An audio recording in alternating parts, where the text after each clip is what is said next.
ফুটপাত দখলমুক্ত করতে ক্যানিং এর রাস্তা বিধায়ক এলাকায় ঘুরে ঘুরে দোকানীদের সতর্ক করলেন ক্যানিং পশ্চিমের বিধায়ক পরেশ রাম দাস। বেআইনি পার্কিং রুখতে নির্দেশ দিয়েছেন পুলিশকেও। বিধায়কের ভূমিকায় খুশি এলাকাবাসী।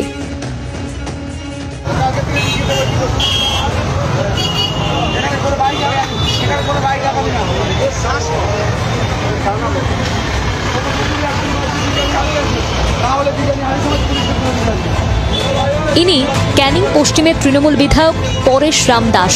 সোমবার সকালে নিজের বিধানসভা এলাকায় নেমে পড়েন। ফুটপাত আটকে বসে থাকা দোকানীদের সতর্ক করে দেন। রাস্তা আটকে পার্কিং দেখে চোখ পাকিয়ে শাসনও করেন।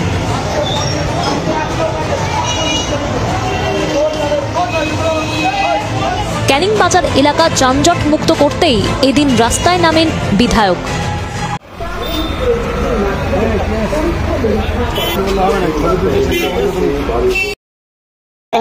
বিরাট যানজট, যত্রতত্র বাইক দাঁড়িয়ে থাকতো, অটো টোটো, সাধারণ মানুষকে ট্রেন ধরতে অসুবিধা হতো। বিধায়ক কিছুদিন আগে মাইকে প্রচার করেছিল এগুলো রাখা যাবে না এবং কড়া হাতে দমন করা হবে, এবং ইতিমধ্যে পুলিশও শুরু করেছে বাইকদের ধরে ধরে ফাইন করা। কেমন লাগছে? কেমন? খুব ভালো লাগছে। অনেক পরিষ্কার হচ্ছে, যানজট অনেক কমেছে, খুব ভালো। এটা খুব ভালো প্রয়াস আমাদের চ্যানেলে। মানে বিগত দিনে ট্রেন ধরতে যে সমস্যা পোহাতে হতো, বর্তমানে কি সেটা হচ্ছে? নির্দ্বিধায় যাচ্ছেন। কি নাম আপনার? ডক্টর প্রদীপ বটবরাজ। ক্যানিং শহরে আগে ব্যাপক যানজট হতো, বিধায়ক উদ্যোগ নেওয়ার পর সেই যানজট বন্ধ হয়েছে এবং পুলিশ প্রশাসন কড়া হাতে পদক্ষেপ গ্রহণ করে বাইক বা টোটোগুলো সরিয়ে দিচ্ছে, ফাইনও করছে।